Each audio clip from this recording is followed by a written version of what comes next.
This episode is sponsored by Transcend, a veteran-owned and operated performance optimization company that I introduced recently as a sponsor on this show. Well, since then, I have actually been using my products and I've had incredible success. There was initial blood work that was extremely detailed, and based on that, they offered supplementation. So I began taking DHEA, BPC 157 for inflammation, based on the fact that I've been a stuntman, a martial artist, and a firefighter my whole life. Lots of aches and pains. Dihexa to help cognition after multiple punches to the head and shift work, and peptides. 4 months later, they did a detailed blood work again, and I was actually able to taper off 2 of the peptides because my body had responded so well to just one of them that it was optimized at that point. So I cannot speak highly enough of the immense range of supplementation that they offer, whether it's male health, female health, peptides to boost your own testosterone, which I would argue is needed by a lot of the fire service, or whether it's exogenous testosterone needed, especially after TBIs or advanced age. Now, as I mentioned before, the other side of this company is an altruistic arm called the Transcend Foundation, which is putting veterans and first responders through some of their protocols free of charge. Now, Transcend are also offering you, the audience, 10% off their protocols. And you can find that on jamesgearing.com under the Products tab. And if you want to hear more about Transcend and their story, listen to episode 808 with the founder, Ernie Colling. Or go to transcendcompany.com. This episode is sponsored by Team Builder, yet another company that's doing great things for the first responder community. As a strength and conditioning coach myself who also trains tactical athletes, dissemination of wellness information is one of the biggest challenges. Now, Team Builder is the premier strength and conditioning software for tactical athletes, and there are several features that really impress me. Firstly, there is a full exercise library, so you, the personal trainer, does not have to create that within your own department. Secondly, you can send out programming, but also individualize, which I love. So you blanket program for everyone. Now you can tweak based on someone's injury, someone's need to maybe drop some body composition, rather than having to write a program for every single person on their own. Team Builder also allows you to build custom questionnaires to collate health and wellness data. It integrates with wearables. And I think one of the most important things is obviously it tracks. To me, it's imperative that we as a profession start tracking our people from day one and then over the full span of their career, therefore catching potential wellness issues and injuries before they happen. Now, if you want to try Team Builder, they are offering you, the audience of the Behind the Shield podcast, a free 14-day trial to experience all of the features. And if you want to take a deeper dive into Team Builder, listen to episode 1032 with Melissa Mercado, or go to teambuilder.com. And I'll spell that to you because it's not as you would think, TEAMBUILDR.com. Welcome to the Behind the Shield podcast. As always, my name's James Gearing, and this week it is my absolute honor to welcome on the show first responder, movie stunt performer, stunt scientist, and the man behind Team Wildfire, Steve Wolf. Now, in this conversation, we discuss a host of topics, from his unique journey into the world of Hollywood, pyrotechnics, special effects, his work on the Discovery Channel, using science to help the wildland community, podcasting, and so much more. Now, before we get to this incredible conversation, as I say every week, please just take a moment. Go to whichever app you listen to this on, subscribe to the show, leave feedback, and leave a rating. Every single 5-star rating truly does elevate this podcast, therefore making it easier for others to find. And this is a free library of well over 1,000 episodes now. So all I ask in return is that you help share these incredible men and women's stories so I can get them to every single person on planet Earth who needs to hear them.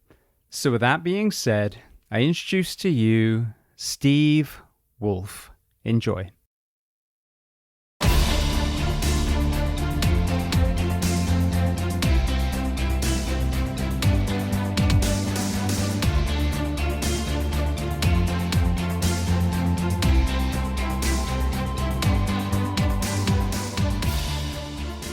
Well, Steve, I want to start by saying thank you so much for taking the time and coming on the Behind the Shield podcast today. Hey, thanks so much for having me, James. And it was a pleasure having you on the fire break. Yeah, and I appreciate that too. So where on planet Earth are we finding you this afternoon? This afternoon, you'll find me in Boulder, Colorado. But hopefully you won't find me because I'm really not looking to be found today. All right. Well, let's start at the very beginning of your story. You've got a really interesting background. A lot of your story is similar to mine as well. Tell me where you were born and tell me a little bit about your family dynamic, what your parents did, how many siblings. Sure. My entry by port of entry to the U.S. was the Upper East Side of Manhattan. Actually, port of entry to the Earth, I suppose. So born in Manhattan. Lived in New York City until I was 6. Then we moved to Switzerland. My dad at the time was an international banker who turned TV food reporter, and my mom was an art and antiques appraiser. I'm the oldest of 3 boys. My middle brother was the lead videographer for CNN for many years. And my youngest brother has developed innovative ways to use bamboo for housing, furniture, and bicycles. So everyone's doing something interesting. And my youngest brother and I work together fairly frequently when we're doing technology innovation and movie work. So movie work to say that I've worked as a special effects coordinator on numerous feature films, television shows, music videos for the last 30, let's just say 30 plus years. That could be plus 15, who knows? But I'd worked for Tom Cruise, worked for James Cameron, working as a pyrotechnician, blowing things up, and simultaneously running a program called Science in the Movies, where I teach STEM concepts to school-age children using movie stunts and special effects as the examples. So, James, this was interesting that we had both worked as stunt performers in the special effects field and entertainment, and both found ourselves moving across over into fire. Absolutely. Well, I want to go back firstly to Switzerland. I think it's always so I want to go back to Switzerland too. Yeah. It's so interesting when people have been in different parts of the world, especially if they live there, because you can then glean, okay, what about that culture did you like? Maybe other parts of the world could learn from, and then conversely, were there any things that were, the opposite? So when you reflect back, what was it like being a young American growing up in Switzerland? It was really great. It was a big change from New York City, where it was all buildings. This was a lot of open space, a lot of sky, cows and green pastures, unpolluted lakes. So that would be the first thing that would strike you, would be just simply the geography of the area being extremely beautiful, the air being clean, and the Swiss being precise. So as a fledgling scientist, I was very impressed with how accurately everything is handled in Switzerland. When you go to pick up your shirts at the dry cleaner, they're like all perfectly folded. They're all 62.5 centimeters wide at the fold, and they pride themselves on that precision. And when I was in 4th grade, we took a trip to CERN, which was the nuclear accelerator facility that surrounds Geneva, and that was the first time I saw massive scale scientific technology at use for the purpose of discovering, I'm not sure what, but I think they had an idea. And it was the first time I heard the word Google. And at the time, it was simply referring to numerical quantity, not a search engine, because I don't think the internet was a thing then. But when you reflect back, was there any discussion or any part of your education that told the story of how Switzerland was able to remain neutral when war was all around it in the 40s? Well, largely because not only was war all around it, but mountains were all around it. And unless you planned some type of an aerial attack, Switzerland has the natural barriers of mountains all around it. The Romans were the first to find out how difficult it would be to take Switzerland as they tried moving from Italy across the Alps.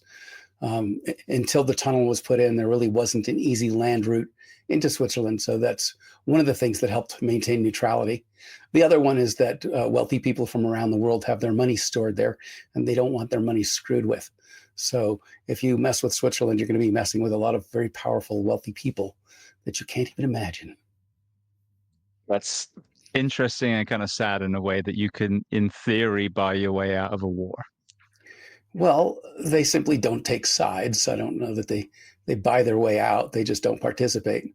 They have amazing chocolate, great watches, clean mountain air, delicious food. So what's to go to war over? If other people have differences and they can't settle them amicably, that's their problem, as the Swiss would think. And we're going to go back and eat some chocolate and some cheese.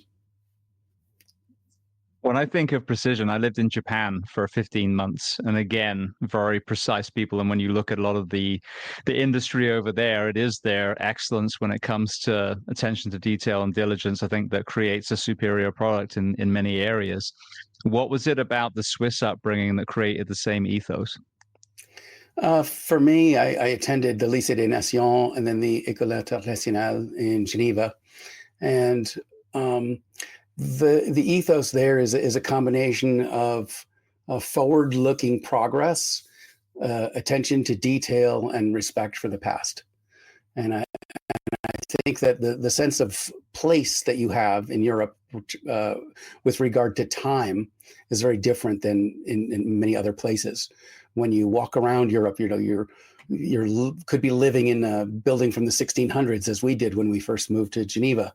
We were in the Vieille Ville, and you look out over the rooftops and you realize that you're the 20th generation to live in that building, or the 50th generation to walk down those streets or the cobblestones. And so there's a sense of respect that you get for the area as a function of your little time in it, who you inherited it from, and who you're leaving it to. The farmhouse I grew up in dated back to the 1600s. It was crazy, and that was just my house. Didn't seem like anything, out of the ordinary. So it's Right. amazing when you go back home to Europe. I mean, there's so much history there, and it's interesting because when Americans say that, they'll be like, "Oh, we don't have much history there, here." And then I'm sure the Native Americans are looking around, going, "Wait a second, what? What was that you just said?" Right. Right.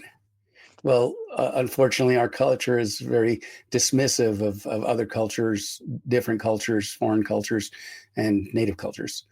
So in the United States, we tend to simply look forward. Here's where we are and here's where we're going. And without a sense of where we've been, we lack a sense of place and time. Where do we fit in to the human story? And one of the consequences of looking backwards and seeing where you came from is it enhances an awareness that there's a future going forward, and that the decisions we make are going to impact our children and our grandchildren. And this was something actually that was the native cultures here in the US were quite known for, is the concept of the seventh generation, that every decision we make is done weighing the impacts on 7 generations forward. And I'm really not sure why they excluded the importance of the 8th and 9th generation, but we don't even look forward 1 generation. So that would be a huge improvement in our culture. Where do you think that comes from? It's interesting. Not only you in the science world, you had a childhood in Switzerland, but I've reflected on this a lot recently. We are starting to see somewhat of a full circle where we're finally acknowledging ancient wisdom, and whether it's stoicism being extremely popular in literature and podcasts now, whether it's realizing that not covering your foods with chemicals and feeding your animals hormones and antibiotics is actually much healthier for the human being. But in medicine especially, which is obviously my world, there's been a lot of arrogance. Like, if you're not doing it the 2020 way, then you don't know what you're talking about. And there's a disregard through some eyes of millennia of human wisdom and all these things that we've learned. So what is it about some of these kind of entities that have created such a disdain from the very knowledge we should be learning from? I can't tell you what's created the disdain for it. I can tell you that I don't participate in it. That is, humans are about 200,000 years old in our relatively similar form. And we've been taking notes along the way, and that accumulated wisdom is held both within our bodies and our minds and in our cumulative knowledge bodies. When we talk about science, people think that we have to have invented something new for it to be valid, when most science has already been proven. The laws of physics are the same in every part of the galaxy that we know of. And so much thought has been put into science by people who were a lot less busy than we are, people who had a lot more time to contemplate, to ponder, to really think about the universe, about science, about humans, about our place here, about health. And much of that wisdom was discarded with a type of a not invented here mentality. But as we discover new things, we're finding that the source of them is often in antiquity. So when we go out to look for new cancer drugs, where do we go? We go to the Yumba Indians in the Amazon. Right? We look at what their diets are. How do they treat things? How have they preserved this collective body of wisdom, experiential knowledge? What gave us the idea that that if we ate the bark of a particular tree, it would cure a headache, right? That's where aspirin was. Right now, Bayer didn't come up with that. That this was something that had been developed through hundreds and thousands of years of evolutionary knowledge. You ate this thing, it killed you. You ate that other thing, it cured your stomach ache. You ate that other thing, it took away your headache. You ate too much of that thing, you got too fat, right? So, so we've learned this, but we've largely discarded a lot of that knowledge, and that's unfortunate because, unfortunately, what we found now is, there's no money to be made in keeping people healthy. We don't have a healthcare system. We have an illness treatment system. And so if you don't present with illnesses, you're not a financial opportunity to our healthcare system as it exists in the U.S., where in many countries the focus is on health preservation, health enhancement, health maintenance, and here we largely lack a concept of what healthy is. Health is not simply the absence of illness. So there's a huge chasm there to be forged with regard to how we think about health. Absolutely. Well, I've always said this. I mean, this is at its origin, the country I came from had national healthcare. And so back then, when you have a tax-based healthcare system, purely tax-based, that then creates a real, desire to make your nation as healthy as possible. Because the healthier they are, the less they use the healthcare. And it's now for, newborns and the elderly and traffic accidents and, God forbid, cancers. But then you look at the American model, and just like you said, I say this all the time, there's no profit in healthy or dead people. But if you can keep people in between, you've got a drug addict for life. And this is not a conspiracy theory. It's just pure economy. That's right. Economics. We have a profit-based healthcare system. So the more sick people we have, and we've seen this because 70% of our population is overweight or obese, the greater, percentage of the pie that you can keep on these drugs or need these surgeries, the more money your company makes. So until we have a national awakening on the very things that you just talked about, it's just going to get worse and worse and worse. And then alongside that, we have a national security crisis because now you've only got 30% of the people that are actually even able to put on a uniform on and defend this country now. So it's a massive, massive conversation that needs to be had. Well, very much. If we were to prioritize enemies by the degree to which they threaten American lives, domestic diet would probably be far higher than the threats posed by any foreign national entity. Right? We kill 600,000 Americans through heart disease every year.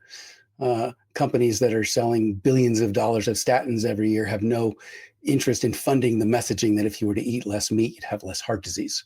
Right? So messaging costs money, and money is paid for by things that are profitable, and treating disease is profitable. The thing is that it's not sustainable because we can't continue to spend $40 billion a year on cardiac care, ignoring the fact that 99% of that is completely avoidable as a function of diet and lifestyle changes. Now, I understand that doctors are largely dissuaded by their patients' behavior from preaching nutrition because people simply don't listen.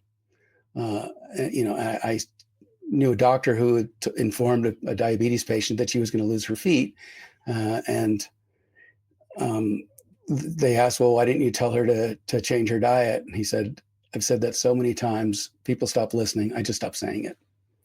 So people have accepted illness as a chronic state, and the healthcare industry's not done much to change that. No. With regard to wildfire, the threat is largely airborne. That wildfire smoke is 15 times more dangerous to health than ordinary pollutants, than the smog that people breathe in large cities, because it contains heavy metals and it contains large quantities of things that we just normally don't breathe. Like as a mobile species, when an area was threatened, we left. When there was no food, we left. When it was on fire, we left. Well, now we have permanent homes. So when there's a nearby fire, we don't leave. We just close the windows and hope that we can get a decent HEPA filter to protect us.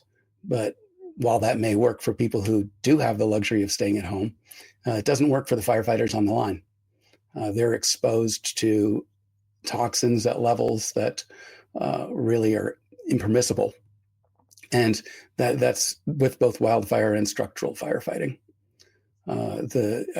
You know better than anyone, James, what the death rates are from chemical exposure to agents that people were told were safe, or were justified by saying, well, what do you want to do? Lose the whole city? A few firefighter deaths is nothing compared to losing the whole city. Well, if you're a firefighter or that firefighter's family, it's the worst thing that could happen. Absolutely. Well, speaking of health, I just want to go back to your journey into the film and the special effects world. When you were young, this could be the States and or Switzerland, what were you playing as far as sports and exercise back then? Well, that's a great question. I don't know if you've seen a movie called The Boys in Company C. It was the predecessor to Full Metal Jacket, even starring the same people, although it got far less credit because it was an independent movie rather than a studio film. But in that movie, which is about a bunch of young kids from the States who are drafted and being sent to Vietnam, one of their drill instructors tells them that he believes that people are influenced by the games they play as children. He said that in the United States, they play baseball, and you play from a fixed position, and you have a fixed series of sequences that you perform in order to score a home run. Whereas people in Europe and Asia play soccer, which was a fluid and dynamic game where wherever the ball is, that's where the game is. And it's you're constantly in a new game every minute. The ball is here, it's one game, the ball is there, it's a new game. Right now you're not engaged, the next minute you are engaged. And that type of fluid dynamic training that comes from playing games like soccer creates people who are much more adaptable to change, because that's what they grew up with. Once you've had your at bat in baseball, you're not up until the next 9 plays or something. Whereas in soccer, you could be out in left field and there's nothing happening, and then all of a sudden, boom, the actions come to you. So I think that type of early experiences with fluid dynamic games are really important for people who are in tactical situations, because Absolutely. this is one of the things that that kills firefighters is like, well, the fire's inside, I'm outside. Yeah, that's fine until the facade collapses on you, and now it's a whole new ball game. Or the transitions that we're seeing between structure fires or urban fires and wildland fires. Well, now with 40% of the homes being in the wildland urban interface, a structure fire can quickly become a wildfire, and a wildfire can quickly create a structure to structure conflagration, which we unfortunately call or mistakenly call wildfires. Downtown Los Angeles is not a wildland environment. It's an urban environment. Even worse, it's a suburban environment. And when a fire triggers through there, we categorize the type of fire based on what started it, which is really not helpful information. So if a nearby wildland fire started it, we say, well, wildfire is driving through the city. If a trash fire started it, we don't characterize it. We just say it's a fire. But it really doesn't matter what the ignition source is when you have a structure-to-structure fire. That's what you're fighting. So when you call it a wildfire, that makes people want to respond to it with wildfire tactics, personnel, and equipment, which are completely unsuited to structure-to-structure conflagration. So this leaves people trying to fight a fire that they have misclassified and therefore approach incorrectly with the results that you see. Hundreds and hundreds of thousands of homes lost. Because the structure fire people are thinking, well, it's not a building fire. The wildland people are thinking, well, it's not really a wildland fire. So nature wins by lobbing the ball right between the two areas of responsibility, and each thinking, oh, I thought you had that shot. So we really need a new approach to conflagration attack, which should largely be focused on prevention. However, I lived in the States long enough to know that the United States is not a prevention culture. There's no money for prevention, whether it's healthcare, fire prevention, anything else, but there is unlimited money for response. So unfortunately, I think we're going to have a better chance of dealing with these fires if we developed better response capabilities, simply because I think that prevention, while it may be a better choice, is just not a direction that Americans are going to go in. People won't go outside and pick up their leaves. They won't clean the gutters. They won't clear that 0 to 5 foot space. They won't participate in programs actively with their neighbors to create safer communities. These are all things that community risk reduction people know are effective or would be effective, but such an uphill battle to get people to change their habits and be proactive, and very little funding for that. So that's where we are, James. In your research, being worldly and again in the science space, are there areas in the world where they are able to story tell the importance of that, and there is a lot more community involvement that results in less loss of homes and life during some of these wildfires? Europe is certainly more advanced on that. If you've ever driven or flown across the United States, you'll see we have vast areas of unused space, where a fire in Phoenix is not going to impact a fire in Flagstaff because things are so spread out. So you might lose a city, but you're not going to lose a nation. In Europe, the villages are very close together. They're stacked fairly contiguously. The buildings are close together. And so when a fire starts, if you don't stop it, you'll not only lose that city, you'll lose all the cities downwind of it. So they're very proactive in terms of what they can do to prevent fire from starting and spreading. And then they're very proactive in how they respond to fires as well. So there are certainly models out there for how that can be done, but necessity being the most important teacher, the lesson's gone to the people who need it, and it has been lost on the people who didn't need it. In the United States, we haven't needed that so much because of the space between areas. Well, we're going to get to the technology that you developed in a little bit. But what was funny on this, going back to the ancient way, is I had Jason Ramos on the show, and he's a smoke diver and also, developer as well. And one of the biggest innovations that he said that he's seen recently is the use of donkeys goats. My apologies, goats to literally graze the areas that would have been, high fuel load. And again, now here we are circling back to ancient times, where I'm sure whether it was Native Americans or other places in the world that they, of course, would have, if that was used as grazing, then they would know they would be relatively safe from a wildfire risk back then. Right. And so if you were to look at the budget for, let's say, California, that's, continues to have the worst fires in the U.S., how much money was spent on one Firehawk helicopter versus a goat grazing program. Goat grazing is still considered an experimental thing that's done by a fringe community, and not at all funded. And yet, there's $30 million when they want to buy a new helicopter, which is grounded, by the way, during wind-driven fires, which is when you need the most. So they've invested the most money in the technology that's the most frail on game day. Absolutely. Well, let's dive into the movie world, and then we'll kind of circle around to the first responder professions. When you were in the school age, were you dreaming about going into special effects on the screen, or was there something else in your mind first? As into photography and first responder stuff.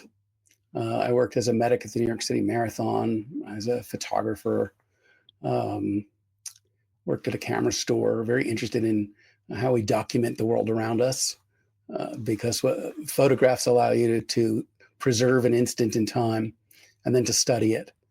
Whereas a continuous flow of information allows for very little study and therefore very little opportunity to learn from it. So I was fascinated by that. And of course, I had never stopped nurturing the 5-year-old boy's infatuation with fire that most boys could relate to. So I had been given some early advice from my dad, who he said, if you want to be happy, figure out what you like to do first, and then figure out how to get paid for it. Well, my favorite toys were my chemistry set. And as far as I knew, its only purpose was for blowing things up. Right. And then there were all the other chemicals that we threw out. Right. But, I got suspended from high school for a week once for doing the unauthorized experiment in the fume hood, where I was mixing sodium hydroxide with aluminum powder and then squirting it with water to set it on fire. And I thought that was fascinating, the idea that you could start a fire with a squirt gun. It was worth 5 days of dismissal or whatever that was, suspension, in order to see that lesson. And the capability of fire always fascinated me, and eventually led me to become a pyrotechnician in the film industry. So walk me through that path. I went to drama school. Very long story, very short. I went because I was trying to be close to my girlfriend at the time. So I got into drama school. I am hands down the worst actor on planet Earth, but I found myself, I was good at the stage fighting. I was a martial artist. So the stunt side started to kind of form. Right. But when I wasn't a stunt man yet, I was just a terrible actor with good sword skills. So then I got out into the real world, and then it's that double-edged sword of you need an agent to get a job, you need a job to get an agent. Right. So and then it was maddening. It was a spinning wheel until I found the world of stunts. How did you find yourself getting into the entertainment industry with that specific set of skills? Well, I was in college. I went to Columbia University in New York, where I studied Shakespeare and 18th century British literature, and freelanced as an EMT, working on movie sets. I had started a company called Cinematics, providing paramedics and related medical services to movie sets where dangerous stunts were being performed. So when they're doing a high fall airbag jump, or they're doing a full body burn or a motorcycle stunt, production companies will, out of abundance of safety and legal requirement, have an ambulance standing by, so that if people get hurt, they can be treated quickly.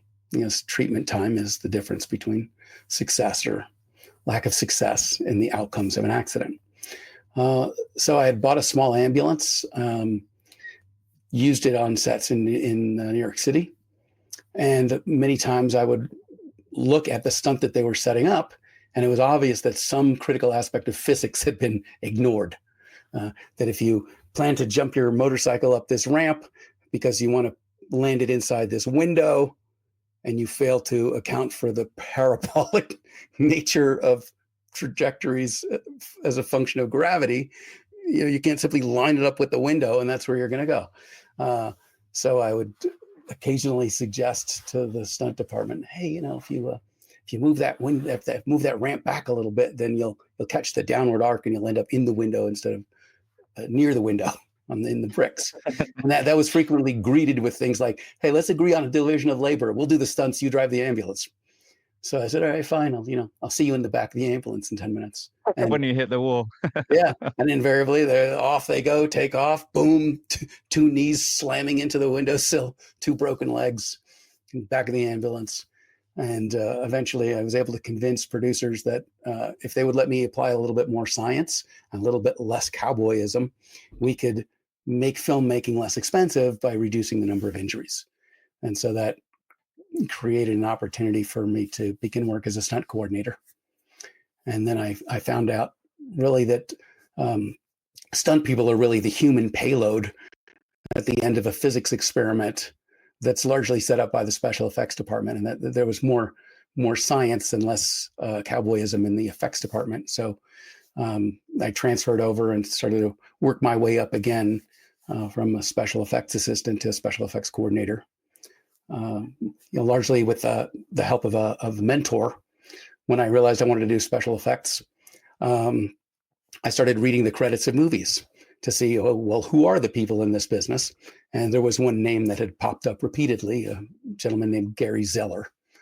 He invented something called Zell Gel. And Zell Gel is the aqueous liquid gel that stunt people put on their bodies when they light themselves on fire to act as a heat sink to catch heat so that you don't burn up.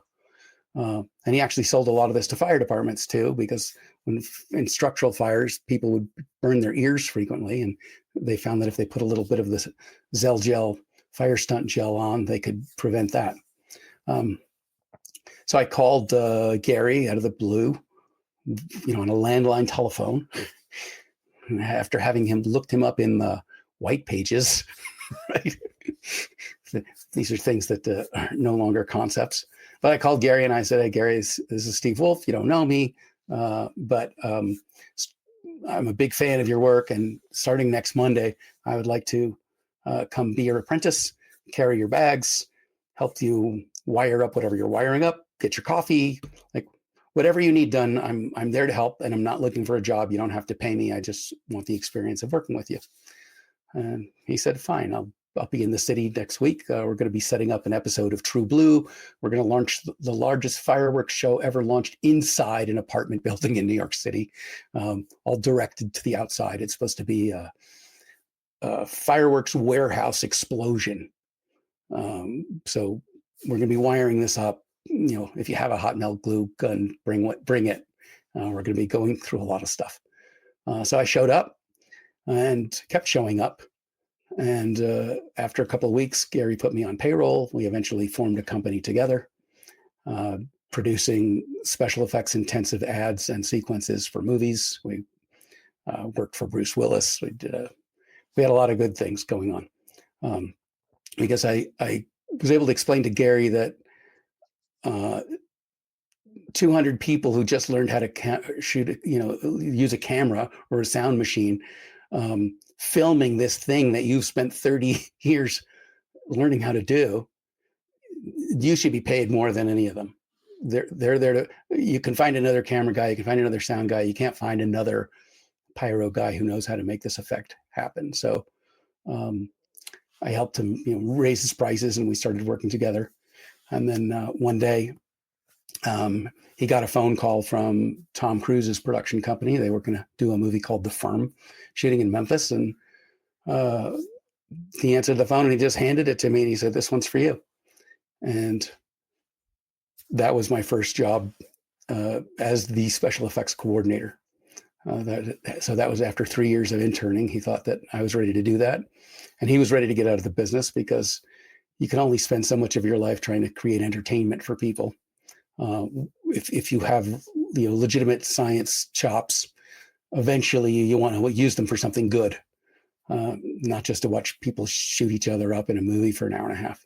So he moved off into working in environmental science, developing polymeric roof coatings for better UV rejection on structures, figuring out how to use the 250,000 tires that we generate every day in America for housing, and a lot of things that were good that, I had to get my career in first before I could turn around to doing something good. But he really created that opportunity for me. And that was such an important lesson that I think for other people who want to know, how do you get into the business? How do you do, how do you get your break? You make it by showing up. If you keep showing up and you're not a pain in the neck and you provide some value to the people around you, they'll hire you. You're not going to get into the film industry by going to film school. You're not going to get into stunt work by going to stunt school. People hire people who they know, like, and trust. And so if you don't take the time to get to know people and have them like you and trust you, it's going to be a hard shot at getting in. Absolutely. That's how I got my first stunt job. I was traveling with my girlfriend at the time, and we were in Australia, and Universal Studios Japan was looking for everyone. They were opening a theme park from scratch, and it was about showing up. And I just happened to have the skill set, but also looked like Robert Patrick from T2. So That's between great. those two, that was it. I didn't have stunt school. I had martial arts. I had stunt training as far as the sword work, but Perfect. that really wasn't needed for this particular role. You just needed to be, a physical actor and have the right face, basically. So yeah, Right. if I'd never shown up for that interview, I probably would never have become a stuntman in the first place. Right. Yeah, this is something that's really been hard for me to explain to people, that jobs are not awarded over the internet. Jobs aren't awarded to people who email their resume in. They're given to people who show up and put their face in front of the other face. When you talked about, you need an agent to get work, and you can't get work if you don't have an agent. The catch 22 there, you know, I got acting and stunt work in New York in my late 20s by putting my face in the agent's office every single day. Print your headshots, print your resume, walk out there. And if you're standing in front of the person when their phone rings, hey, we need a guy to do XYZ. Hey, Wolf, you want to try doing this? I just got a call, right? That's how you get the work. They're not going to go through their Rolodex or their files and happen to say, oh, look, this guy would be really great for that. Like, people are always doing the easiest thing, and the easiest things to put the person to work who's standing right in front of you. Talk to me about the element of being unorthodox as well. When I started the podcast, there were, even though it was pretty early days, it was 8.5 years ago now, but you could go on there and say, this is how to start a podcast, this is how to do this is how to do that. And I looked at it and go, I'm just going to do it my way. And, it's either going to work or it's not going to work. But, I know that I want to do long form. There was, even then they were talking about, if you just do short ones, you can put all this sponsorship all over it. And I'm like, well, I'm not trying to make money from it.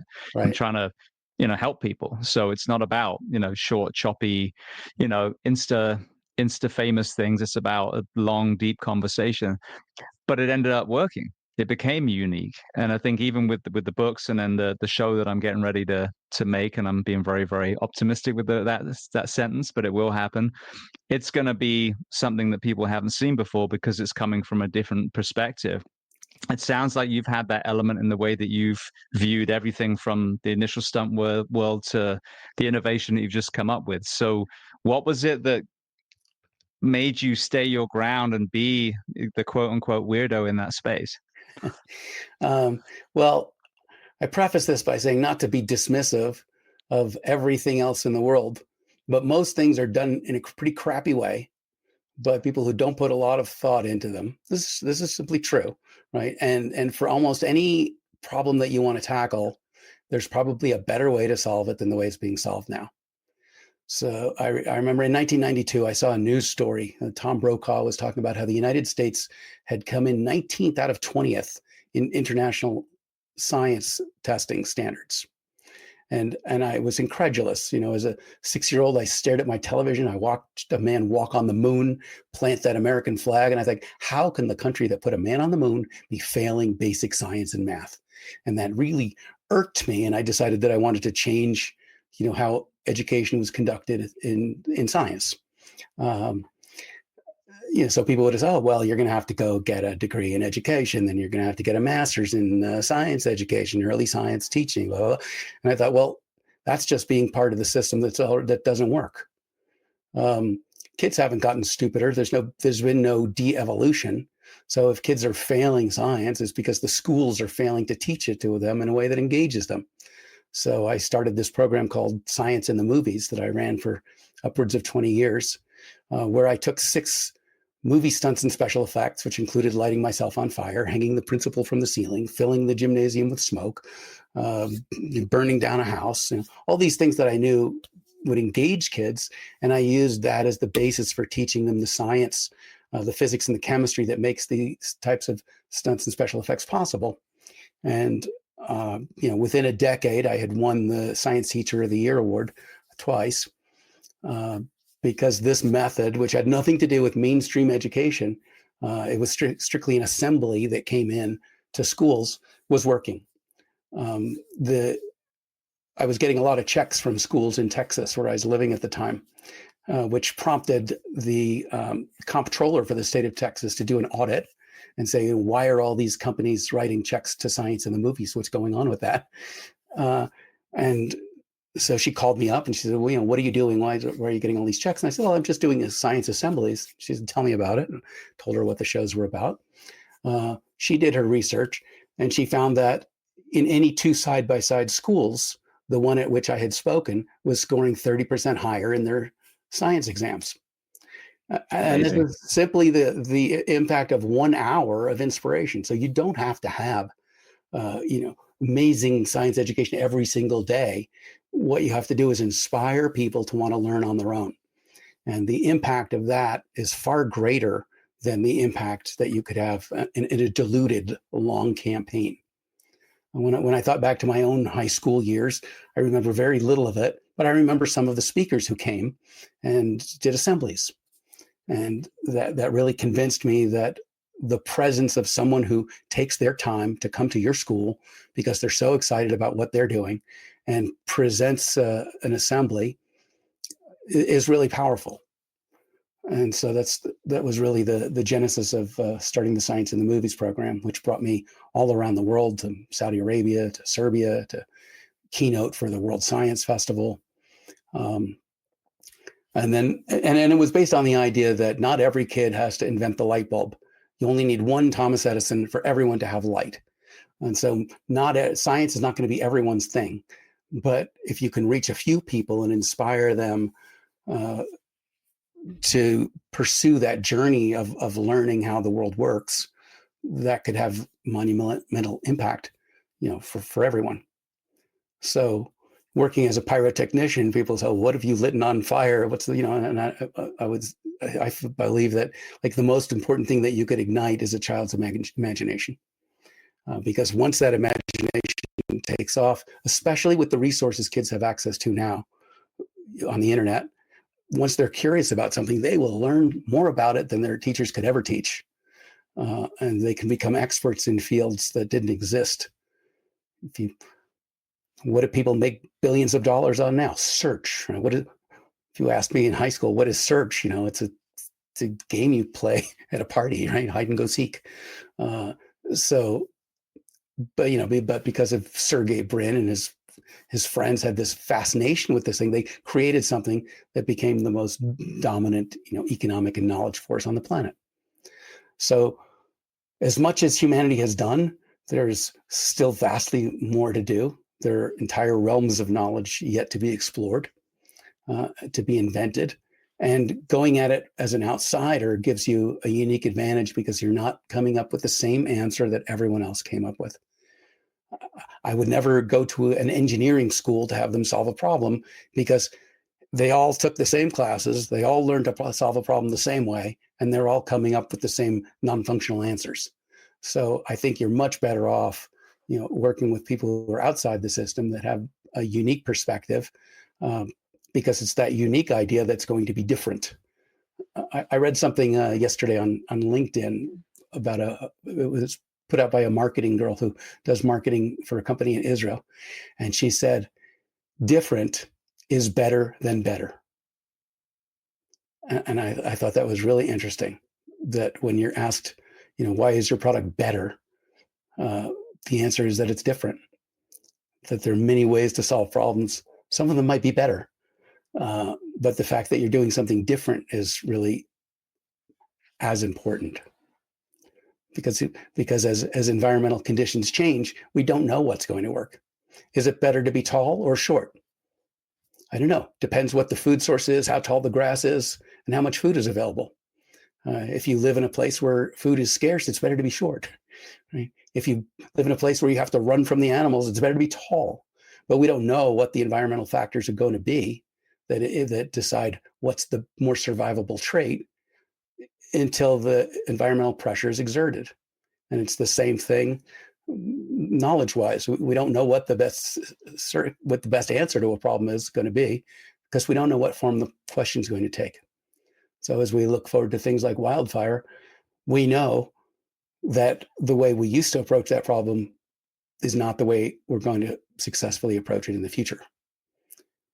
What will be the best answer? The best way is try a lot of things and see what works.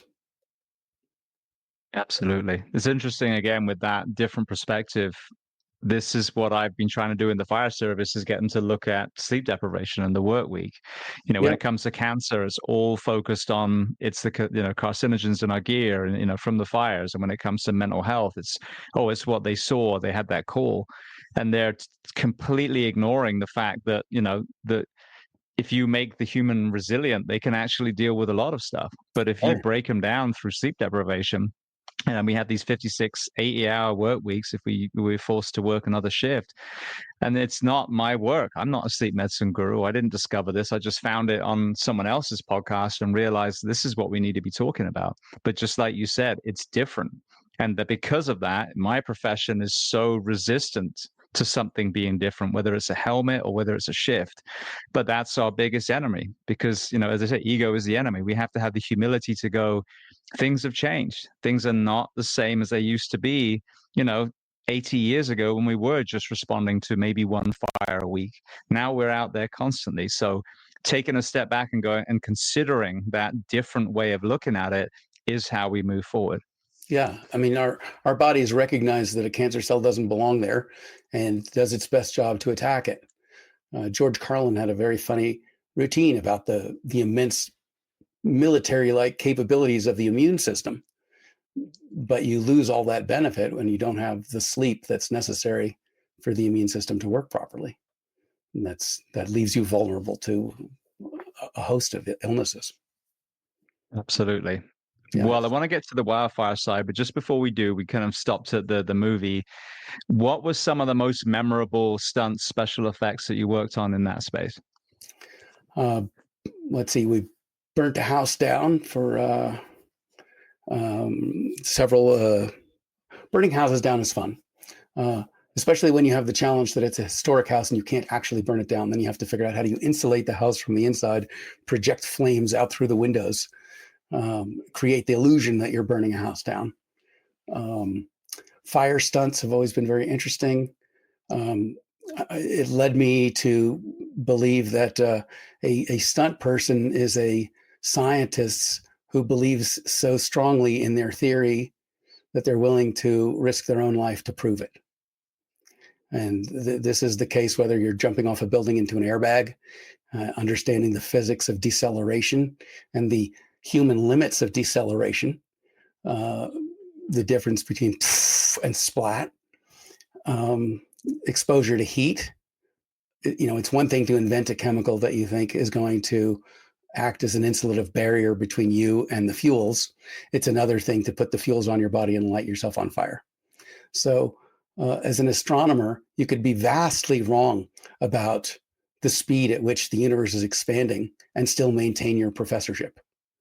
If you're a stunt person and you're wrong about the thermal dynamics of a given insulator or fuel, you get burned to death. So the consequences of being wrong are pretty high, both for yourself and the people you work with. But that doesn't mean that you aren't eager to try them. And so one of the real challenges in the film industry has been sameness, right? We want bullet hits. We want the car to flip. We want this. They want the same thing over and over again.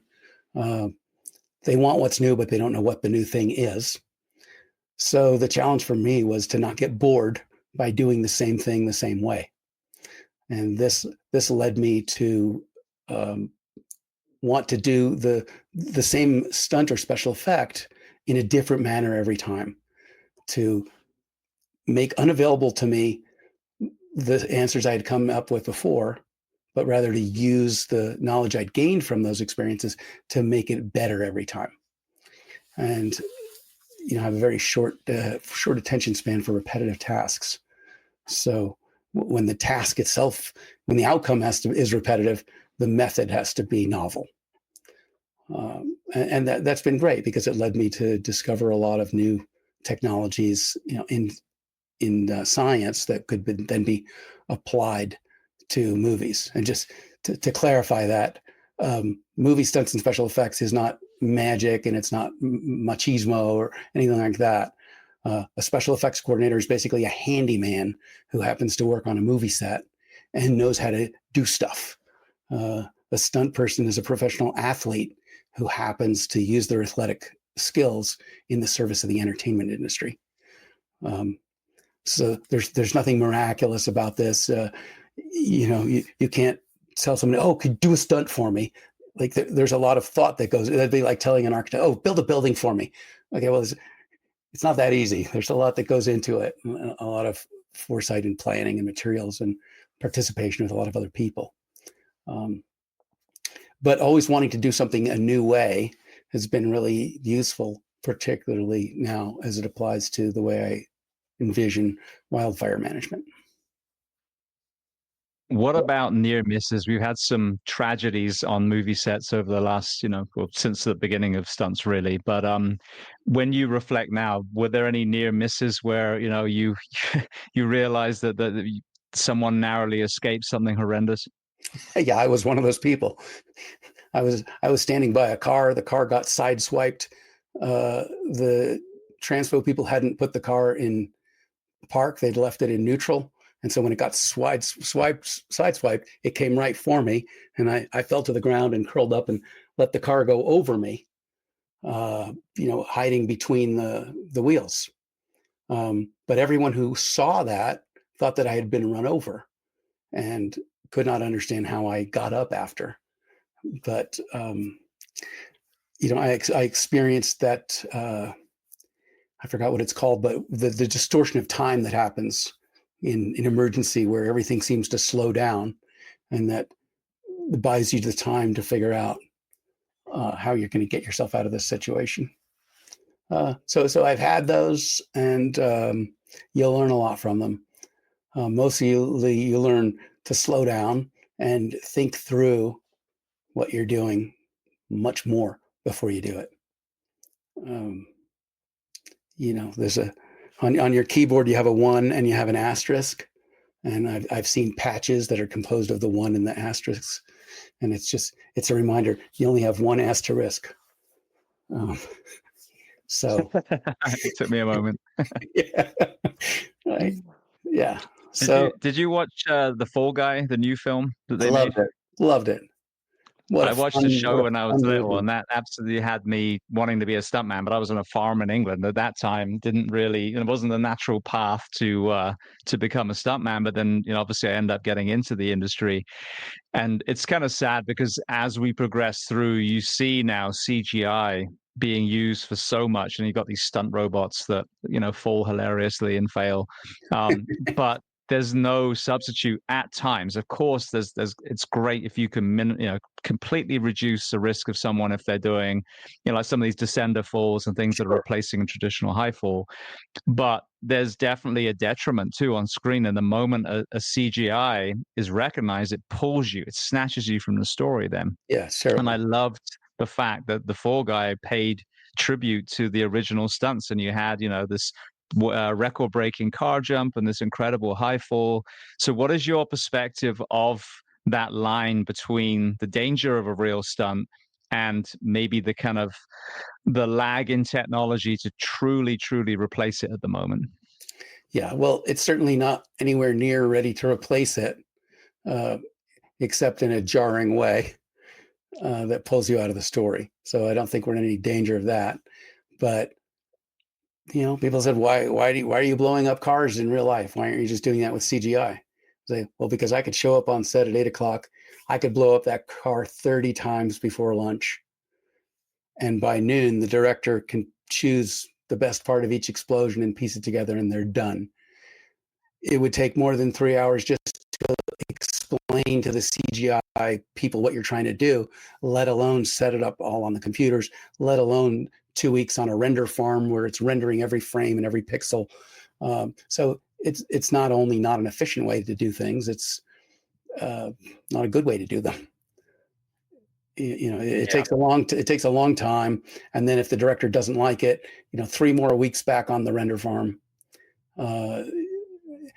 Really, like, do we need to use computers for pixelating, flame progression or blades of grass moving? It's silliness. Point a fan at the grass and film it blowing. So the problem largely is really as a function, as you were speaking earlier about the games kids play when they grow up. That you and I grew up playing physical games, learning how the world works from a physics standpoint and how we interrelate with it. But now people grow up and all their games are played with their thumbs, it's all and so their bias is to think that software is the solution to everything. They couldn't figure out how to change an outlet or how to lift something with a pulley, or there's so many basic science, physics concepts that are so necessary every day that kids have no idea how they work. I am absolutely sure that if I brought a pulley into a classroom of kids right now, they'd have no idea what it was. Yeah. Let alone that Archimedes invented it 2,500 years ago, and what its function is. I said, well, you might need this if you wanted to change the engine in a car. And I was like, well, why would I need to do that? I just bring it back to the Tesla shop. Right? We needed to be a firefighter too. You're going to rescue someone off the side of a building. Right, exactly. You need to understand what the tensile strength properties of the rope are, what the flammability properties of the rope are, what your own capabilities are. A lot, right? 100%. A lot of things that we think about that really aren't largely taught. But I think that kids who do have the benefit of being taught this way of thinking and how the physical world works are in a pinch at a great advantage over the rest. Well, speaking of that, one more area before we go to the wildlands specifically. I know you did a show on the Discovery Channel as well. So you've done this kind of in person on the school side. How did you find yourself in the kind of pseudo myth busting world teaching this on Discovery Channel? I've done several series for Discovery. I did a show called Houdini's Last Secret, where we recreated 4 of Houdini's most famous escapes. Physically built them to the best of our knowledge, replicating what Houdini had created, and then had a magician escape from them. And that was interesting because if we don't really know how Houdini did these things, all we could do is our best guess and solve these problems the way we would. How would we just figure out how to get immersed in a tank of water and escape, or catch a bullet with your teeth, or these things that he did, which were illusions, but we had to figure out how to do them our way. That was fun science. I did a show called What Destroyed the Hindenburg, where the Discovery Channel gave us the budget to replicate 3 10th scale Hindenburgs. And when normally we would say 10th scale, that's got to be tiny. A 10th scale Hindenburg is 14 feet tall and 80 feet long. Oh, wow. I was thinking much smaller.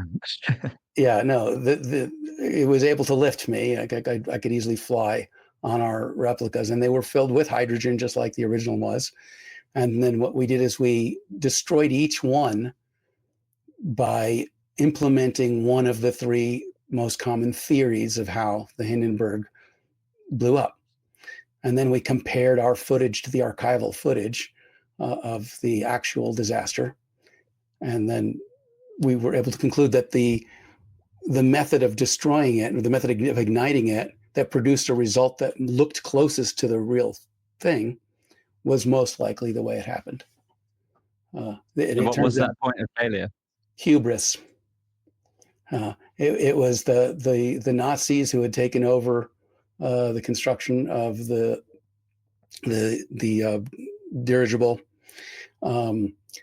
thinking that because they had a superior intellect, they would be able to master this incredibly flammable hydrogen gas while the rest of us inferior mortals would simply be consumed by it.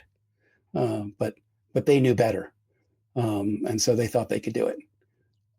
They were told to use rubber or vinyl for containing the hydrogen, but the only source of that was the Goodyear plant in the United States.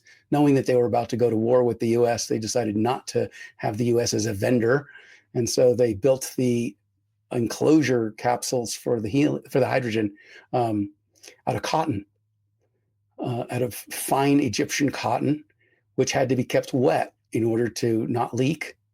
And yet they knew it still leaked a little bit anyway. So they had to carry way more hydrogen than they would need so they could keep replacing it. And they carried water ballasts to counter the lift effect. So as they would lose lift by losing hydrogen, they would drop water to try to. So it was this incredibly complex, balancing act. And the fact that they were able to get it around the world several times and make some big international trips, was really a tribute to their scientific ability. But you could only play with things like that for so long before they bite you. So they had built these ventilation shafts in between each of the 14 donuts so that the excess hydrogen could escape. And when the hydrogen entered those channels and would go up, it would create a vacuum at the bottom where fresh air was drawn in. So at the bottom of these ventilation shafts, you had pure air. And at the top, you had almost straight hydrogen. And then along the column, you had everything in between. And at a certain percentage point, mix between hydrogen and air, you don't get a flammable effect, you get a detonation effect. So as this hydrogen mix was leaking across the top, you had an arcing effect where static discharge from air running across the skin would cause this coronal discharge from the tail. And when the stream of hydrogen gas reached that coronal discharge, it ignited it and created a fuel chain which chased down to the inside. When it hit that 37% spot, it detonated, and the whole thing was gone in less than a half a minute.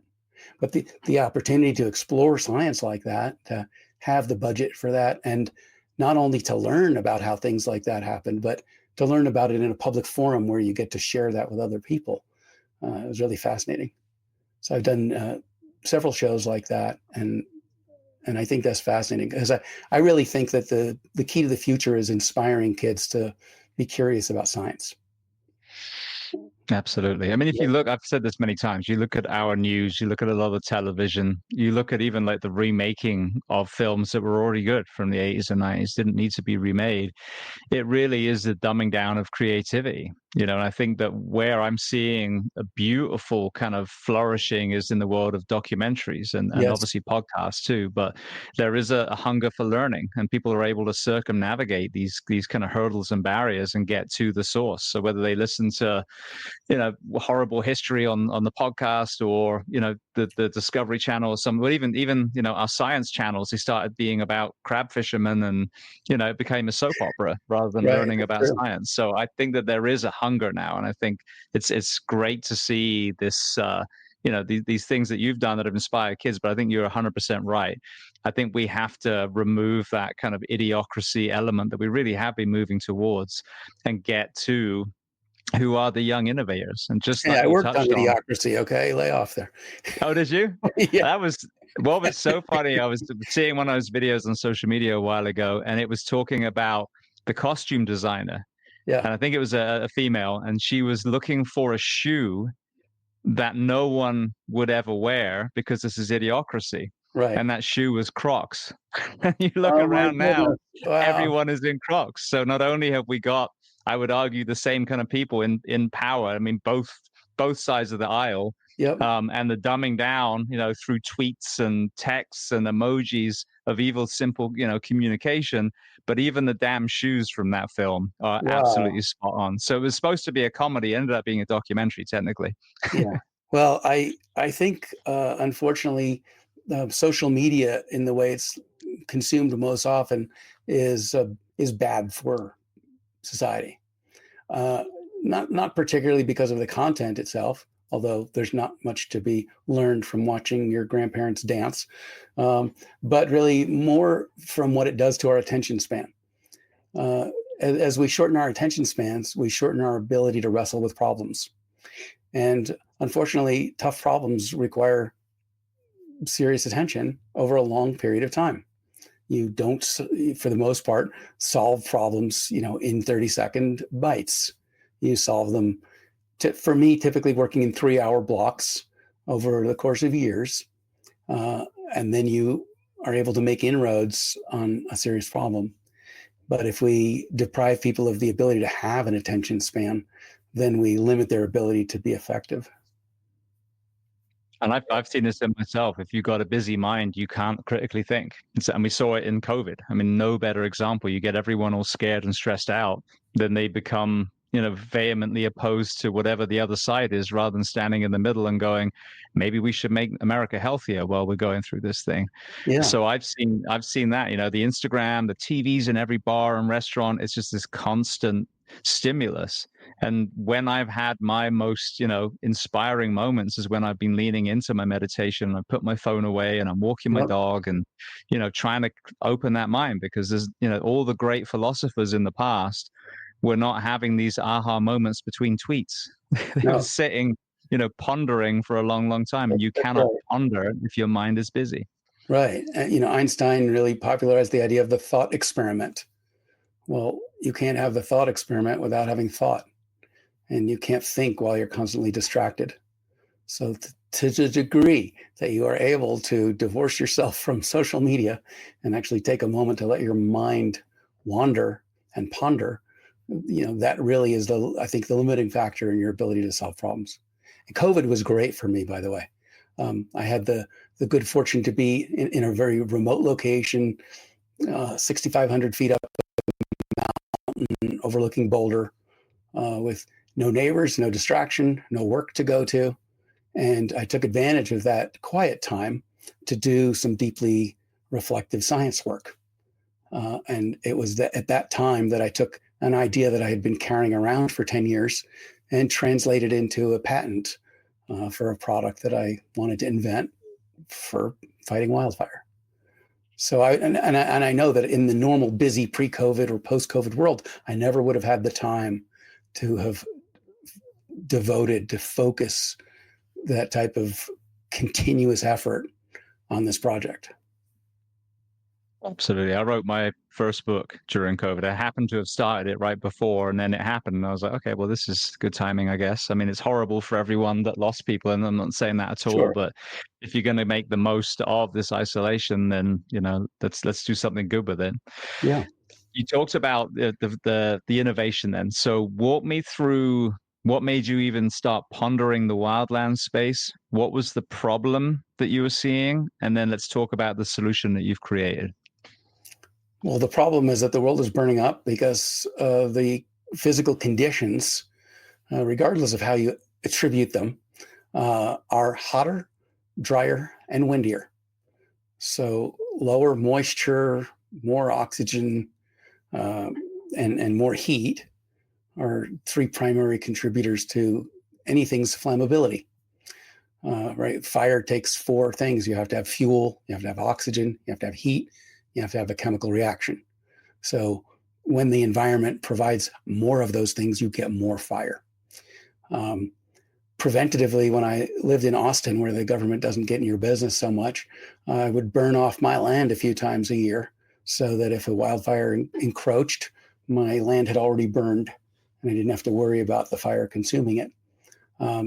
So I lit these wildfires, which are contained to my 22 acres, and I would manage the fire. And if the wind whipped up, the fire would become very hard to manage. And I didn't want to stop the burning process because I knew it was beneficial to the land and to safety. But I wanted to figure out how I could stay on top of the fire when the winds whipped up or conditions changed. So that started me thinking just from a personal use standpoint of what do we need in order to contain fire. I had worked as a volunteer firefighter, and I couldn't believe that when we have a fire that risks structures, neighborhoods, communities, potential billions of dollars of damage, the tools that are issued to the firefighter are what I would characterize are medieval gardening tools, or a rake, a hoe, a pick. Ooh, you look really smart. You can have a chainsaw, right? But these tools are woefully inadequate compared to the power of the fire and the dollar value of the destruction of the fire, not to mention the threat to life. So I couldn't believe that technology has advanced so far in so many other areas and not in fire suppression. So I asked the firefighters I was working with, if we actually wanted to stop this fire, what would we do? And they laughed and they said, Wolf, it would take a hurricane. And so I took that literally. Okay, well, what size hurricane? What wind speed would be required? What water volume would be required? Because when James Cameron says, make a hurricane for me, I don't laugh and say, right? I say, okay, well, what do you need? How far do the winds have to blow? Do you need 100 miles an hour at, 400 feet from the nozzle? Like, what is it exactly from a physics standpoint that you need to achieve this? And so I started to really pursue this with the firefighters. So firefighters respond to wildfires, but for the most part, the control of the fire is up to the wind. The wind controls the fire. And so I was just simply thinking in terms of hierarchy. If you want to control a wildfire, you have to control the wind. So I thought there was a lot of wisdom what they said that you would need a hurricane, but I didn't dismiss the idea that we could bring the hurricane. And so this really led to the idea of creating a hurricane on wheels, where we could get massive, high speed, high volume airflow generated by jet engines, mount the jet engines on trucks, equip the jet engines with large tanks full of retardant, pump the retardant into the exhaust of the jet engine, and then use the jet engine to disperse the retardant with tremendous speed and force over large areas very quickly. And that, in my mind, would be a tool that could actually fight a big wildfire. That if you need a coverage rate of, let's say, 50 gallons per acre of retardant, and you're pushing this thing out there with a 3,000 horsepower jet engine, you can cover 20 acres in a minute, which would mean that you could create a massive fire break using technology that has nothing to do with a rake, a hoe, a pick, or an axe, or a shovel. Right? That we throw people at this problem with the same success that we throw, the TSA at airline security, like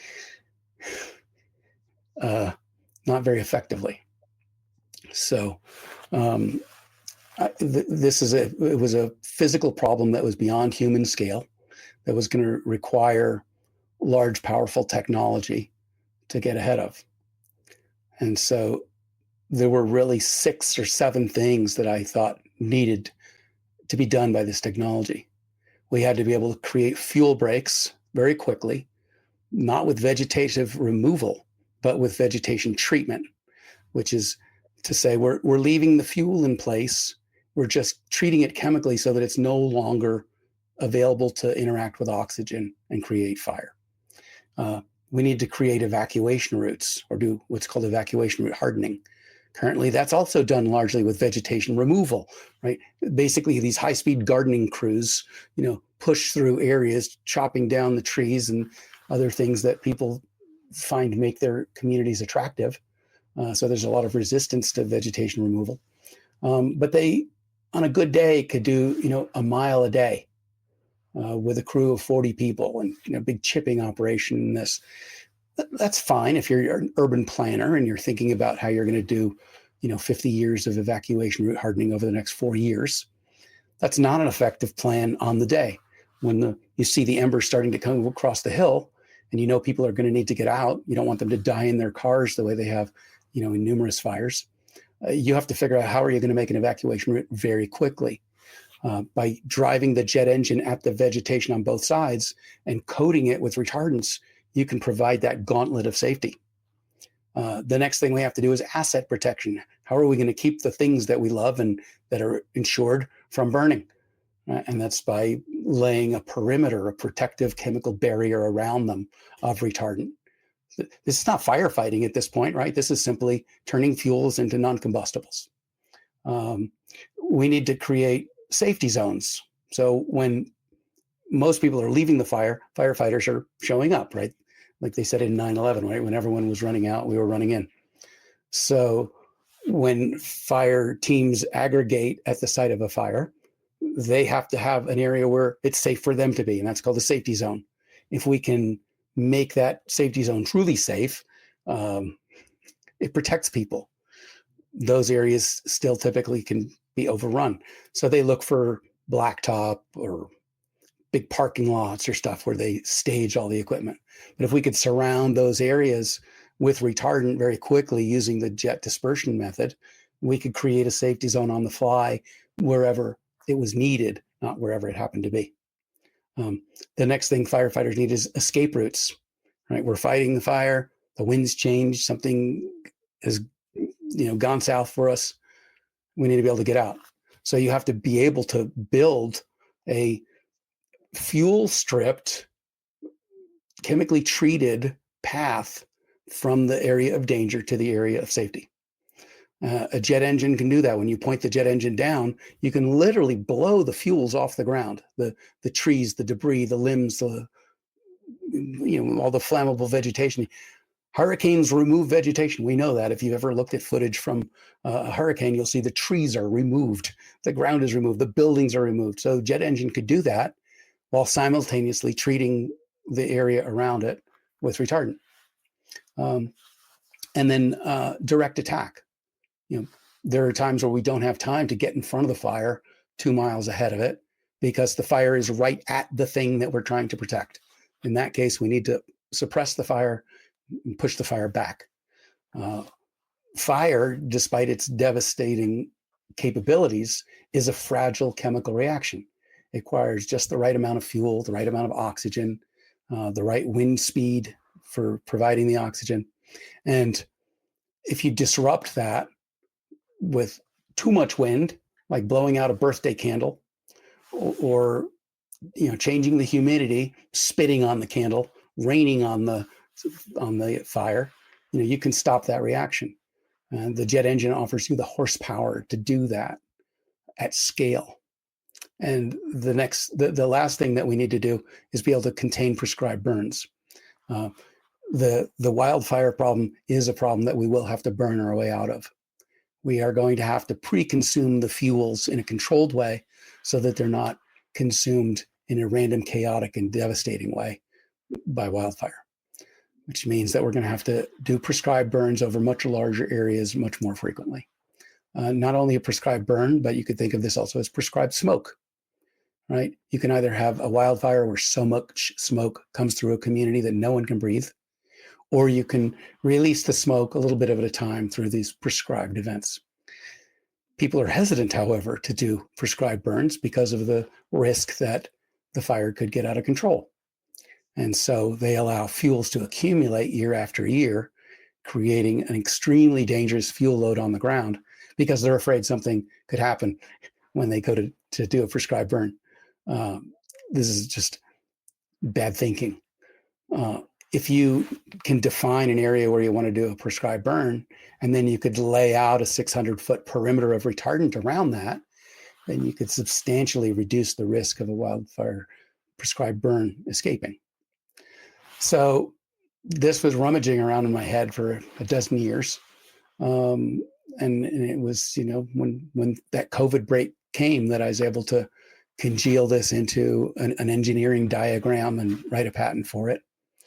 And then after COVID, I went through the TechStars program so I could learn to combine some technical knowledge with some business knowledge, and was then able to go out and raise $4 million for the use of the design, engineering, and prototyping of the idea.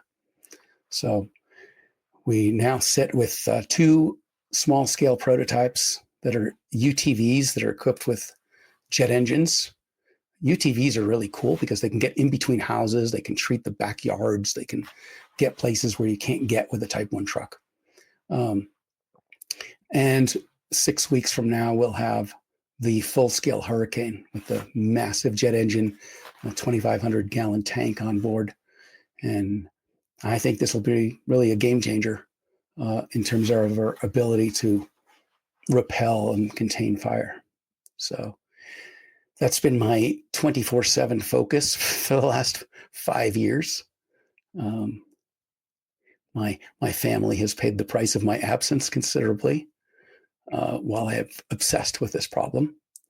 And then I hope that acting like the solid rocket booster engines on the space shuttle, I could put all my energy into this for a short amount of time, and then it will launch, and then pilots can take over the project.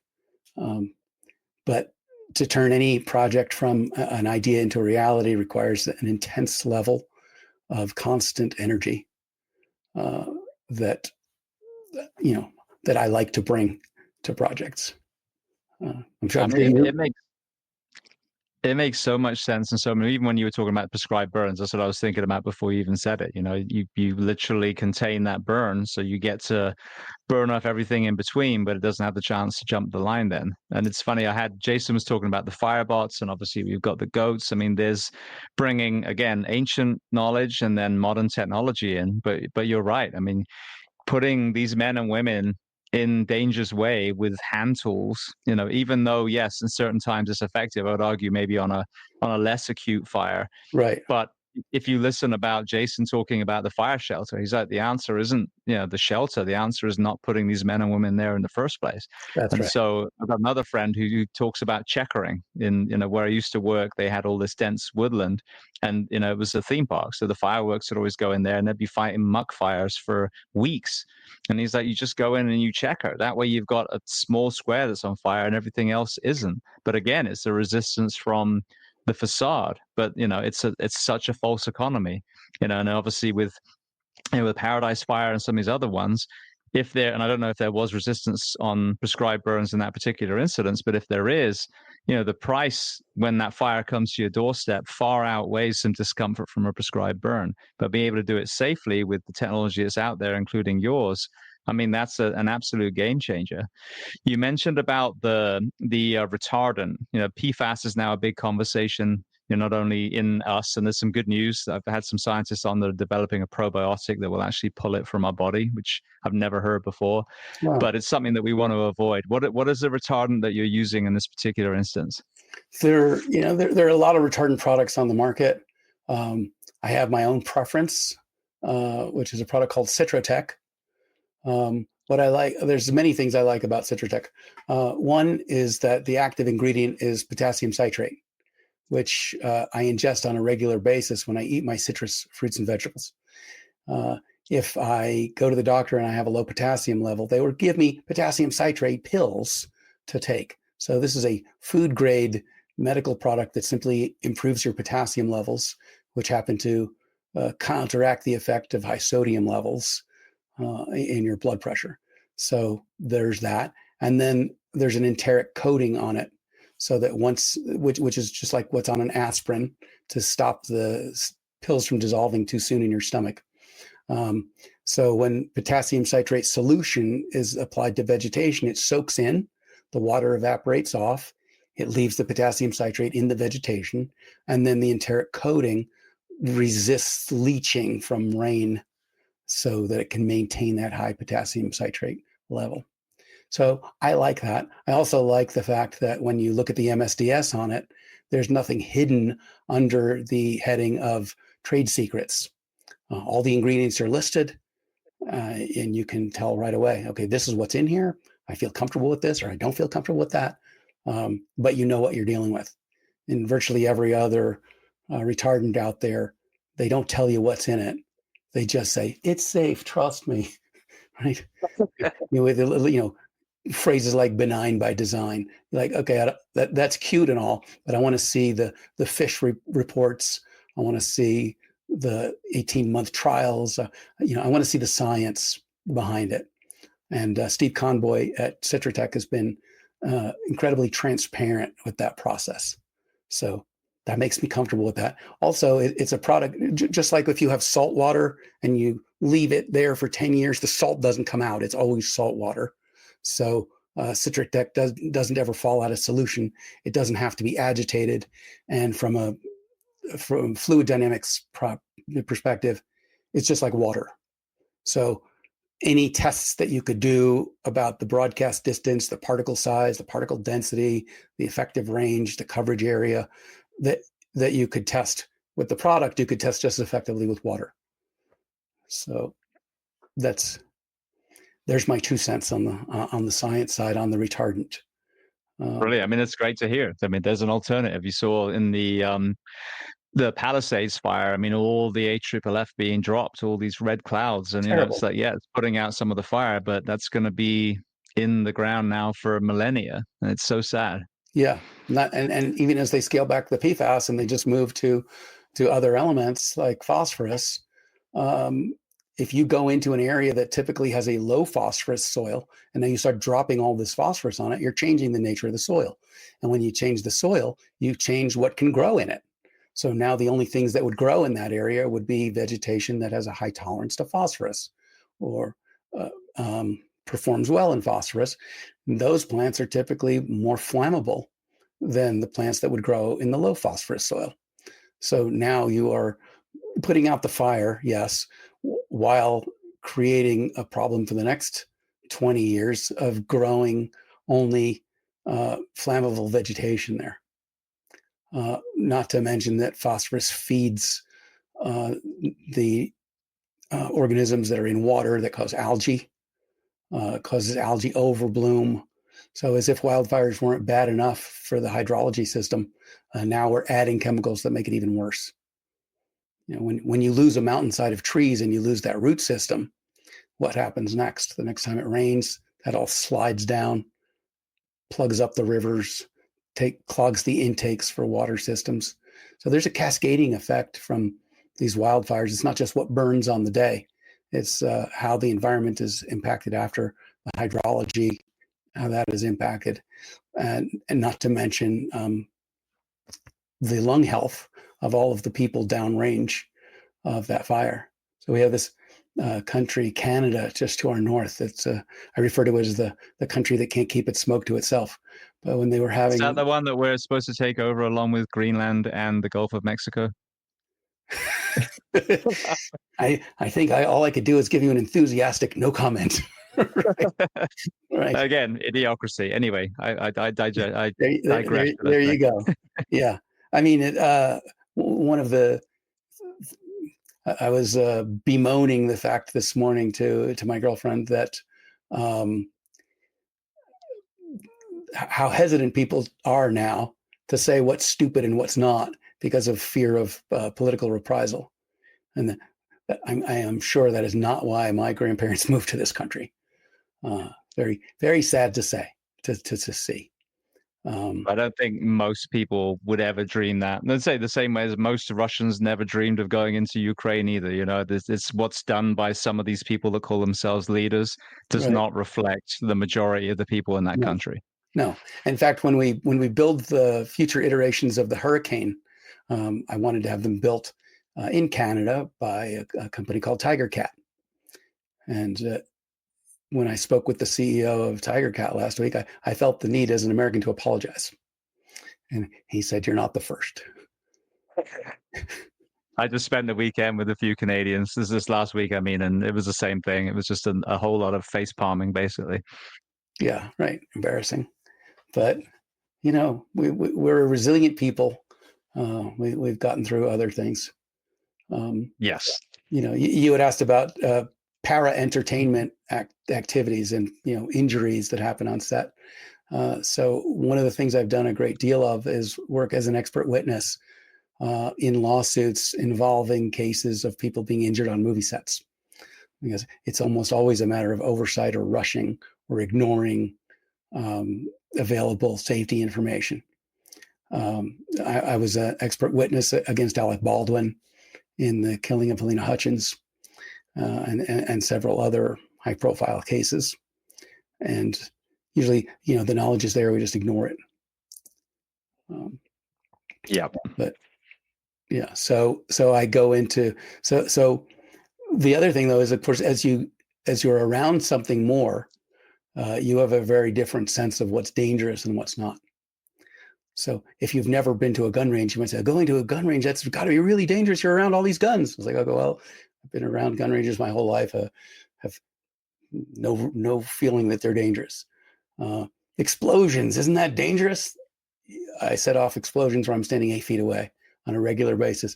It's not dangerous because people who do that can, they possess specialized knowledge where they're able to evaluate the risk with much more precision and an informed basis than people who don't do it for a living. So I'm sure from your stunt work that you've done a lot of things that people said, "Oh my God, that's so dangerous," but because you have personal knowledge of how it's set up, you have no feeling that it's particularly dangerous or reckless. Yeah. Yeah, it's definitely calculated. It's dangerous, but it's calculated. And it's funny because firefighters are impressed by the stunt side. And it's like, well, we do stunts for a living, though. We throw on gear that, as you said, we trust implicitly, and Yeah. then run into burning buildings or hang off the side of a bridge on a rope to get rescue, whatever, or go down a pipe or, you know, climb through a mangled car that's teetering and, trying to pull someone out. I mean, those are stunts, but the thing is we don't get to Yeah. set those up. We have to mitigate all the dangers, as you're talking about soccer, as the game progresses. It's an ongoing, dynamic, fluid situation. Yeah. Very interesting. So I cut you off because you were just about to talk about Canada, and you said, the smoke from the north. So I'll carry on that. I was just saying that, if they get some fires that become unmanageable there they are with, literally millions of hectares vulnerable to fire and on fire, and a fire force of about 2,000 people. So they have to make some very difficult decisions about where they apply their forces. I got a call during that summer where they said there are 450 villages that we know won't be here next year. We don't have the resources to protect any of them. We have to focus our resources on the large communities, so these towns will be gone. And we're just interested in what type of technology can you provide to assure them a safe way out. So the response was limited to evacuation route hardening, not to the preservations of towns. They didn't have the ability to do it. But in the process of all that going on, 120 million Americans downstream of that are breathing the smoke. And this, the day that New York City became unlivable with these images of orange skies was a day that I really celebrated. Not because a lot of people were having to breathe toxic air, but because it brought the reality to the East Coast and to Wall Street that wildfire is not a regional issue. Wildfire is not a Canadian problem. It's not a West Coast problem. It's a world problem. Because while there may be 147 different countries, there's one atmosphere, and we all breathe it. And anything that happens in one part of the world impacts the atmosphere for all of us. So we can't ever really take the idea that wildfire is someone else's problem just because it originates on their soil. Any more than we could say, COVID was a Chinese problem because it started in China. It's the problem of everyone who's impacted by it. And we're all impacted by it. So I think we all have a stake in wildfire control. And I would never say, wildfire elimination, let's stop wildfires. That would be ridiculous. And that'd be like saying, let's stop lightning. Like, wildfires are a fact of nature. They start thousands of times a day. They always have. They always will. So we're not trying to fight wildfires. We're trying to fight wildfire destruction and wildfire devastation. We're trying to minimize the impacts of wildfire on the built environment. And that is a scalable problem and solution. Like, we can do that.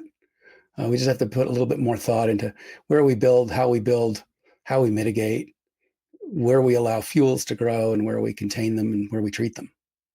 So it's solvable. Like any other problem, it's simply a matter of collective will.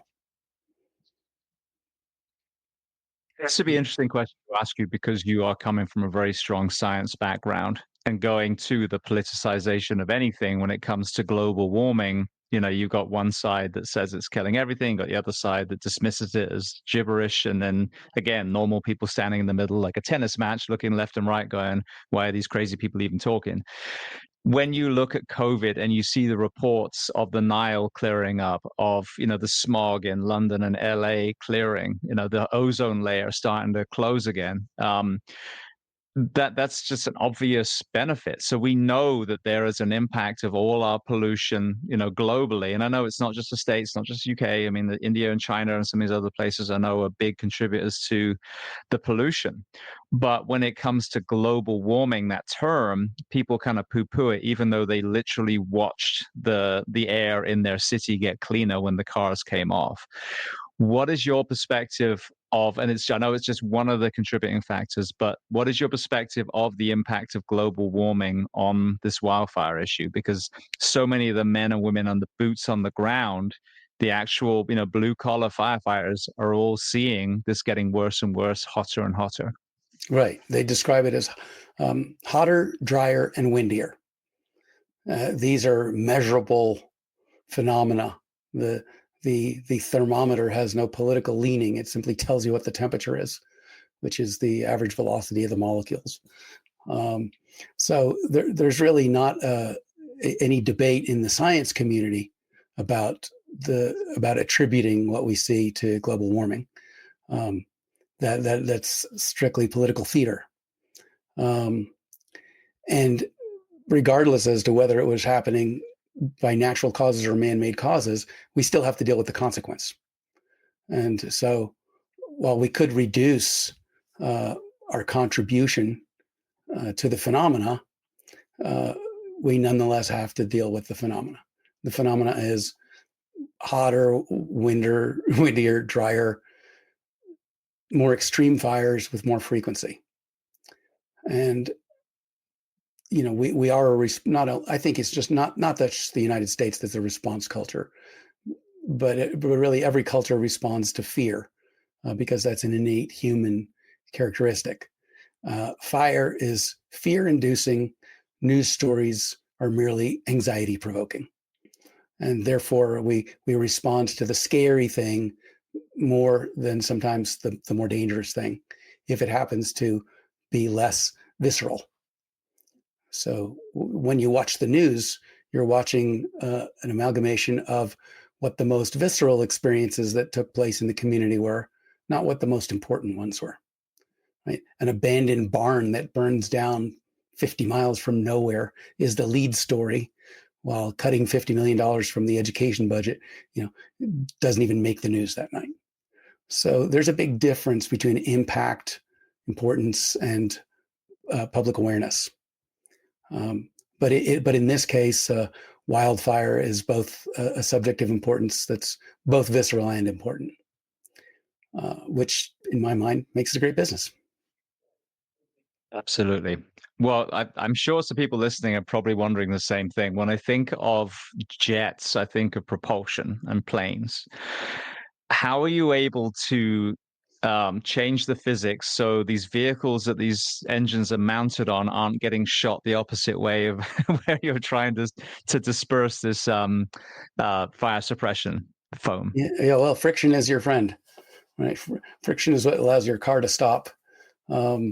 When a jet is placed on an airplane, it's shooting gases back, and that creates that equal and opposite reaction of pushing the plane forward. And because the plane is in the air, and to the degree possible in thin air at higher altitudes, it provides less resistance to that propulsive force. When you put that propulsive force on a 7-ton truck, to which you've added 10,000 pounds of water, and you have 6 tires on the ground, all with aggressive tread, you simply have to set up a dynamic where the resistance provided by the weight and the friction on the ground is greater than the propulsive force of the jet. So, when I spit on something, I'm creating a propulsive force this way, but it doesn't knock me over because I weigh 170 pounds. So it's the same thing here. It's scaling the jet to the capabilities of the vehicle you put it on. But Amazing. legitimate question. And could you point the jet straight backwards and put the truck in neutral and get the heck out of there faster if you needed to? You absolutely could. That would be so cool. Well, come watch. Watching a friggin' Come 10-ton truck flying up the side of a mountain to get away from a fire. right? Yeah. But although I envision pointing the jet forward more often so that we can clear territory like we would with a plow. Dozers and dozer lines are a commonly used tool in fire containment. But when fires are creating ember cast 2 to 40 miles away, that's starting new fires, what is really the benefit of creating this 8-foot break? I don't see it. Um, maybe in fires of yesteryear, then yesterday's technology did something, but I don't think that's really effective right now. Um, so I think being able to clear a 1,200 foot wide path by using distributed retardant is going to be a lot more effective, a lot faster, and have a less permanent negative impact on the area after the fire. Because for as much money as we spend to have dozers clear a line, down to what they love to call mineral soil, right? Then they have to come back after the fire and they have to put dirt back down, or else they have these huge dozer scars across the land. So there's a newer, better way. And while I'm not sure that my current iteration is the way, I think it's certainly in the right direction. And that as we apply it more often, we'll continue to perfect it. Absolutely. I mean, it sounds amazing. And this is the thing, we're in 2025. We all have microcomputers that are in our pocket. People are driving electric cars everywhere. And then there's areas of the fire service we're doing. I mean, like I always talk about, even our helmets are almost 100 years old, and there's a resistance changing that. So, when this is available and it just makes more sense, why would you not try it? Why would you not get a few out there and get it going and then compare Because of the side by side? resistance to change, right? Mm-hmm. Yeah, So we're champions of that. yeah, the things that are going against that resistance right now are, one, the impact on the real estate and the insurance industry of these fires. If you can't get insurance, you can't build. If you can't get insurance, you can't sell. If you can't get insurance, you can't buy. So until we figure out how to make areas safe where insurance companies are willing to come in and underwrite that risk, we're going to see huge impacts on those industries.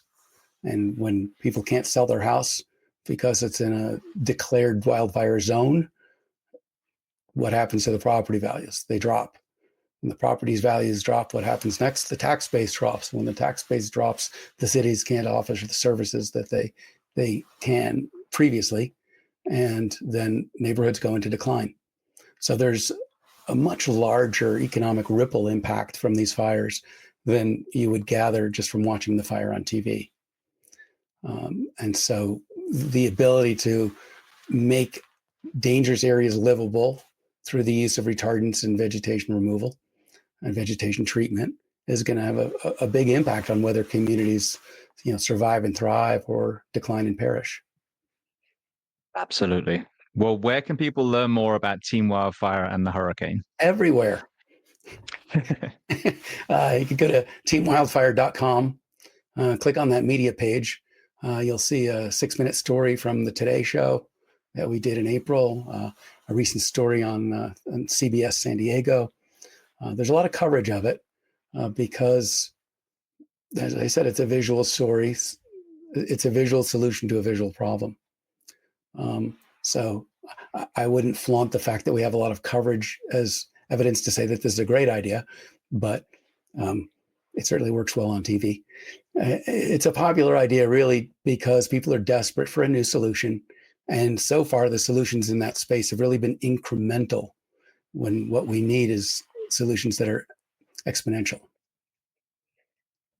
Absolutely. All right. Well, I want to throw some quick closing questions at you before I let you go. That's All okay. right. Is it the First lightning one, round? yeah, not quite. Okay. The first one, is there a book or are there books that you love to recommend? It can be related to our discussion today or completely unrelated. Man's Search for Meaning. I've got it right next to me. I love it. Viktor Frankl. I played him in a movie. Oh, really? Yeah. Yeah. The It's movie's called Bending Light. It's a 15-minute short, and you can find it online. Brilliant. Well, that covers my next one then. We'll make that the film, seeing as you worked on so Oh many. no, the film. Um, The film is The Right Stuff. The Right Stuff, that's your favorite one? Absolutely, watch it. I think every day in college. All right. Well, the next question, is there a person that you recommend to come on this podcast as a guest to speak to the first responders, military, and associated professions of the world? I would put Dave Winokur on the show, and I would put Tom Guzman on the show. Dave probably has the most articulate vocabulary in describing fire-related phenomena, both proactively, during, and after, of anyone I've spoken with. Brilliant. All right. Thank you. But the very last question before we make sure everyone knows where to find you specifically, what do you do to decompress? I live in the mountains over Boulder, and I have a hot tub, and I get in the hot tub and just stare at the mountains and appreciate the natural beauty around me, both during the day and particularly at night. I think looking up at the stars and seeing what your place in the cosmos is helps put the problems that keep you up at night into perspective, where you realize, not only will the neighborhood near me eventually burn down, the whole planet will be consumed by the sun one day, and none of this will matter. So divide your time between focusing on the problems that will make the world better for you and your family and your next generation, and taking care of the people who are in your life right now. 100%. All right. Well, then for people, if they want to learn more about you specifically or reach out to you, where are the best places? LinkedIn, that kind of place. LinkedIn is where I spend a fair amount of my time. So you could read about the project at teamwildfire.com, or please reach out to me on LinkedIn. I think it's LinkedIn.in whatever /Wolf Steve, something like that. I'll give you a link to it, but I'm not hard to find on there. Beautiful. Well, Steve, I want to thank you so much. It's been such an amazing conversation. I mean, firstly, your entrenchment in the science side, but yet thinking outside the box, but also this parallel stunt and EMS fire journey that you've had as well. It's been fascinating. So I want to thank you so much for being so generous with your time and coming on the Behind the Shield podcast today.